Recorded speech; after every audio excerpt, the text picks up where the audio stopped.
मगर वक्त से पहले ही उसके चेहरे पर झुर्रियां और थकान की लकीरें साफ दिखती थी। हर दिन की मेहनत, तपती धूप और बारिश में भीगते हुए सवारियों को एक जगह से दूसरी जगह छोड़ना ही उसकी दिनचर्या थी। रामलाल का परिवार बहुत छोटा था। उसकी पत्नी सरला और उसका इकलौता बेटा रवि।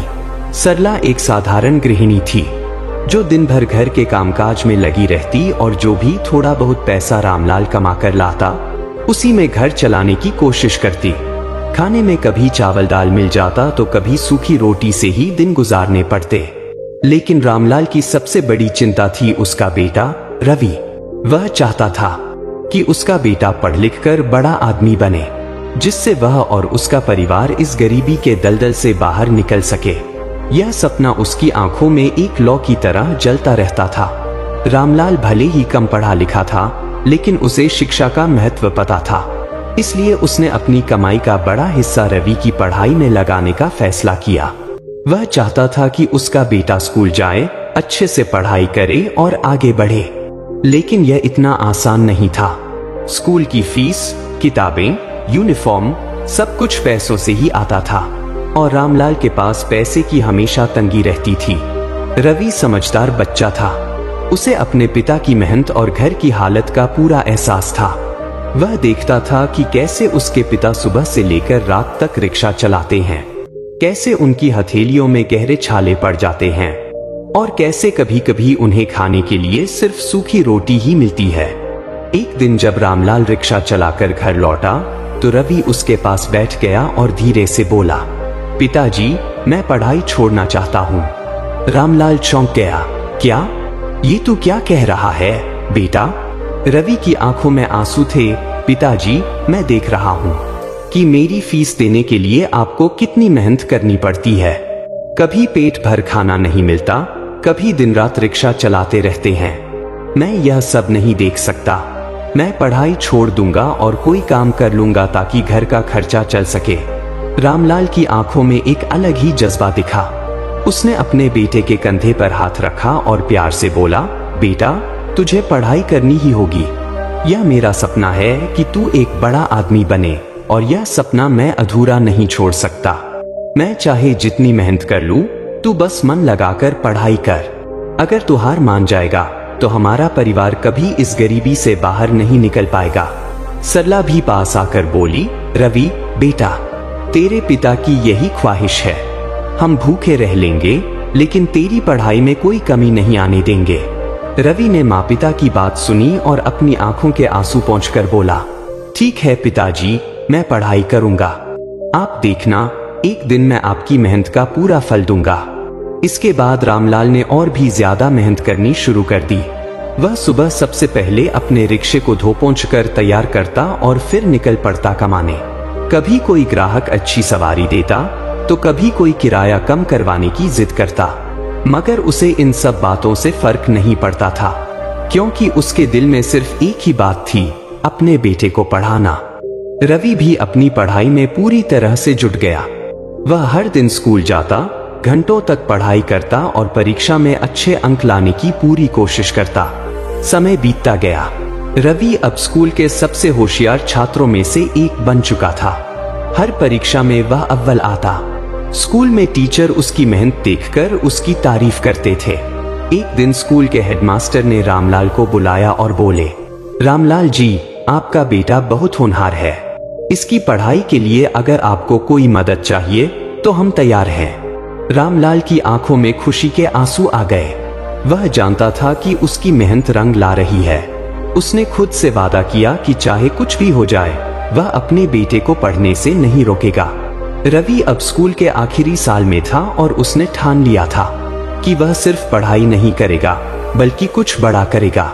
जब उसने पहली बार सुना कि लोग सिविल सर्विस परीक्षा देकर IAS अधिकारी बन सकते हैं तो उसके मन में यह ख्याल घर कर गया। उसने अपने पिता से कहा, पिताजी, मैं IAS अधिकारी बनना चाहता हूँ। रामलाल पहले तो थोड़ा घबराया, फिर उसने अपने बेटे की आंखों में वही सपना देखा जो वह खुद देखता था। उसने मुस्कुराकर कहा, बेटा, तेरी मेहनत और मेरी दुआएं तेरे साथ हैं। तू जरूर कामयाब होगा। रवि की यात्रा अब और भी कठिन होने वाली थी। लेकिन उसके माता पिता का हौसला उसके साथ था। वह खुद को इस कड़ी परीक्षा के लिए तैयार करने लगा। रवि अब 12वीं कक्षा में था। स्कूल की पढ़ाई के साथ साथ उसने सिविल सेवा परीक्षा की तैयारी के बारे में जानकारी जुटानी शुरू कर दी। उसके पास न महंगे कोचिंग सेंटर की फीस थी, न ढेर सारी किताबें खरीदने के पैसे, लेकिन उसकी सबसे बड़ी ताकत थी उसके माता पिता का विश्वास। रवि की पढ़ाई दिन ब दिन कठिन होती जा रही थी। उसके पास सिर्फ एक पुरानी किताब थी जिसे उसने अपने स्कूल के लाइब्रेरी से उधार लिया था। उसने अपने स्कूल के शिक्षकों से मार्गदर्शन मांगा।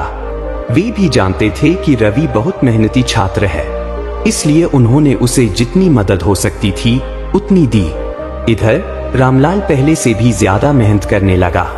पहले वह सिर्फ दिन में रिक्शा चलाता था, लेकिन अब उसने रात की शिफ्ट में भी काम करना शुरू कर दिया।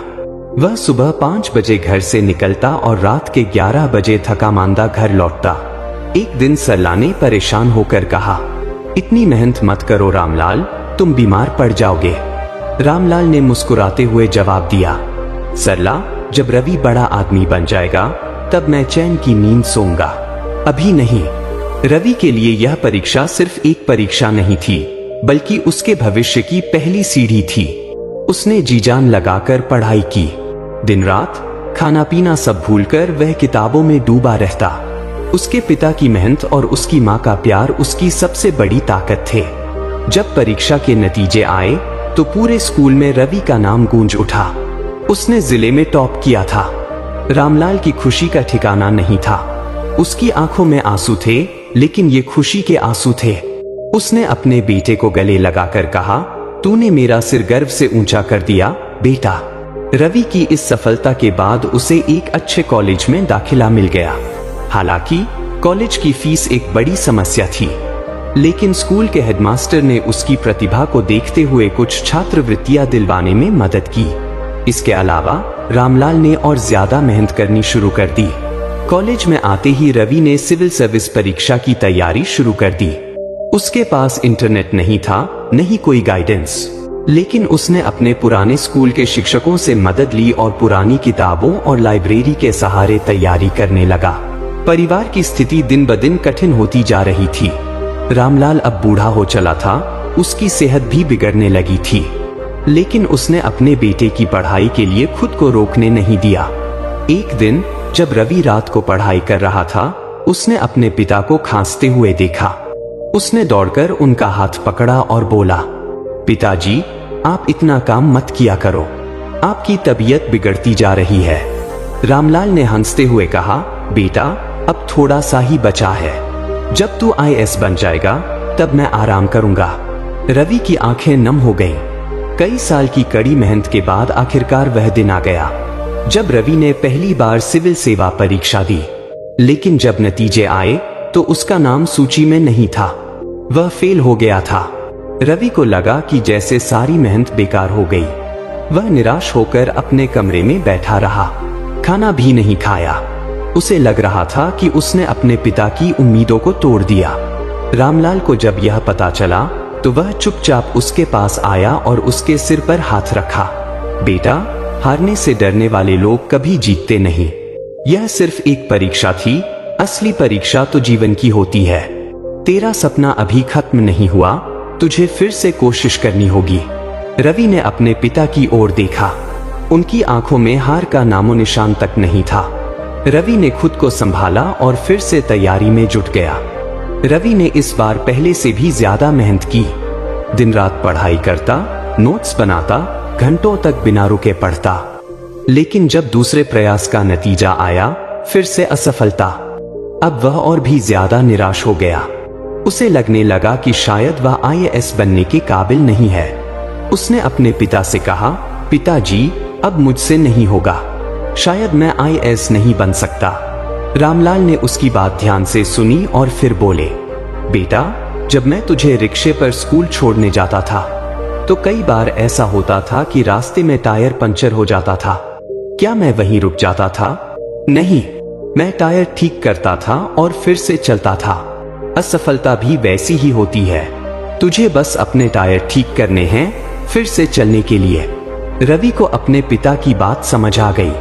उसने तय किया कि वह आखिरी बार पूरी ताकत लगाकर परीक्षा देगा। रवि ने इस बार पूरी मेहनत के साथ पढ़ाई की। उसने अपनी कमजोरियों को पहचाना और उन्हें दूर किया। उसने कभी अपने पिता को निराश नहीं होने दिया। आखिरकार वह दिन आ गया जब सिविल सेवा परीक्षा के परिणाम घोषित होने वाले थे। रवि बहुत घबराया हुआ था। जब उसने वेबसाइट खोली और अपना रोल नंबर देखा तो उसकी आंखें फटी की फटी रह गईं। उसका नाम सूची में था। उसने परीक्षा पास कर ली थी। रवि खुशी से दौड़ता हुआ अपने पिता के पास गया। उस समय रामलाल एक सवारी लेकर जा रहा था। रवि दौड़ते हुए उसके पास पहुंचा और चिल्लाया, पिताजी, मैंने कर दिखाया। मैंने परीक्षा पास कर ली। रामलाल ने रिक्शा रोक दिया। उसने अपने बेटे को देखा, फिर आंखों में आंसू आ गए। उसने अपने बेटे को गले से लगा लिया और बोला, मैं जानता था मेरा बेटा एक दिन बड़ा आदमी बनेगा। रवि भी रो पड़ा। उस दिन उसने अपने पिता की मेहनत का असली मोल समझ लिया था। अब बस एक आखिरी परीक्षा बची थी, आईएएस इंटरव्यू, जो उसकी तकदीर बदल सकता था। यह कोई साधारण इंटरव्यू नहीं था, यह उसकी पूरी जिंदगी का सबसे बड़ा इम्तिहान था। रवि जानता था कि यह इंटरव्यू उसकी मेहनत, धैर्य और आत्मविश्वास की परीक्षा लेगा। उसने अपने पिता की ओर देखा, जो हमेशा की तरह अपने रिक्शे के हैंडल को कसकर पकड़कर खड़े थे, जैसे किसी बड़े सपने को हकीकत में बदलने की तैयारी कर रहे हों। रामलाल ने अपने बेटे के कंधे पर हाथ रखा और कहा, बेटा, डरने की जरूरत नहीं, बस दिल से जवाब देना और अपने आप पर भरोसा रखना। तू इसी दिन के लिए तो लड़ा है। रवि ने सिर हिलाया और इंटरव्यू की तैयारी में लग गया। दिल्ली के यूपीएससी भवन में रवि इंटरव्यू के लिए पहुंचा। सामने कुछ अनुभवी अधिकारी बैठे थे जो उसे ध्यान से देख रहे थे। पहला सवाल आया, रवि, तुम्हारी प्रेरणा कौन है? रवि ने बिना झिझक जवाब दिया, मेरे पिता। वे एक रिक्शा चालक हैं, लेकिन उन्होंने कभी भी अपनी गरीबी को मेरी सफलता के रास्ते में बाधा नहीं बनने दिया। उनकी मेहनत और संघर्ष ने मुझे यहाँ तक पहुँचाया है। अगला सवाल, अगर तुम्हें एक गरीब रिक्शा चालक की मदद करनी हो तो तुम क्या करोगे? रवि की आंखों में चमक आ गई। उसने जवाब दिया, मैं सिर्फ एक रिक्शा चालक की नहीं, बल्कि सभी गरीब परिवारों की मदद करना चाहता हूँ, ताकि कोई और बच्चा संसाधनों की कमी की वजह से अपने सपने न छोड़ दे। इंटरव्यू पैनल उसकी सादगी और आत्मविश्वास से प्रभावित हुआ। इंटरव्यू के बाद के कुछ दिन रवि के लिए बहुत कठिन थे। हर दिन वह रिजल्ट का इंतजार करता और भगवान से प्रार्थना करता। आखिरकार वह दिन आ गया जब यूपीएससी का अंतिम परिणाम घोषित होना था। रवि ने कंप्यूटर पर वेबसाइट खोली। उसने धीरे से अपना रोल नंबर डाला और सबमिट बटन दबाया, और अगले ही पल उसकी आंखों में आंसू आ गए। उसका नाम आईएएस चयनित उम्मीदवारों की सूची में था। रवि खुशी से चिल्लाते हुए अपने घर की ओर भागा। उस समय रामलाल एक सवारी छोड़कर घर लौट रहा था। जैसे ही रवि ने अपने पिता को देखा, वह दौड़कर उनके पैरों में गिर पड़ा और रोते हुए बोला, पिताजी, आपका सपना पूरा हो गया, मैं आईएएस अधिकारी बन गया। रामलाल कुछ बोल नहीं पाया। उसकी आंखों से आंसू बहने लगे। उसने अपने बेटे को गले से लगा लिया और कहा, मुझे तुझ पर गर्व है बेटा, तूने हमारी जिंदगी बदल दी। कुछ महीनों बाद रवि की आईएएस की ट्रेनिंग शुरू हुई। पूरा शहर उसकी सफलता की चर्चा कर रहा था। गांव के लोग उसके घर आकर बधाई देने लगे। अब रामलाल को रिक्शा चलाने की जरूरत नहीं थी। सरकार ने उनके परिवार के लिए एक सुंदर मकान दे दिया था। एक दिन रवि अपने पिता के पास बैठा और बोला, पिताजी, अब आप आराम कर सकते हैं। अब आपको कभी भी रिक्शा नहीं चलाना पड़ेगा। रामलाल ने मुस्कुराते हुए कहा, बेटा, यह मेरी सबसे बड़ी खुशी है कि तू आईएएस बन गया। अब मैं सुकून से सो सकता हूँ। सरला ने भगवान की मूर्ति के सामने हाथ जोड़कर कहा, भगवान, मेरी मेहनत सफल हो गई। निष्कर्ष, एक रिक्शा चालक का बेटा बना आईएएस। रवि की मेहनत और उसके पिता के संघर्ष ने यह साबित कर दिया कि गरीबी कभी भी किसी के सपनों को रोक नहीं सकती, अगर मन में हौसला और आत्मविश्वास हो। आज रवि एक सफल आईएएस अधिकारी था, लेकिन उसने अपनी जड़ें नहीं भूली। उसने अपने शहर के गरीब बच्चों के लिए एक मुफ्त शिक्षा केंद्र खोल दिया। ताकि कोई और बच्चा सिर्फ पैसे की कमी की वजह से अपने सपनों से समझौता न करे। यह कहानी सिर्फ रवि की नहीं बल्कि हर उस इंसान की है जो अपने सपनों को पाने के लिए संघर्ष करता है और उन्हें पूरा करने के लिए किसी भी हद तक जाता है। संघर्ष जितना कठिन होगा, जीत उतनी ही शानदार होगी। दोस्तों, संघर्ष से घबराने वाले नहीं बल्कि उससे लड़ने वाले ही जीतते हैं। दोस्तों, अगर आपको यह प्रेरणादायक कहानी पसंद आई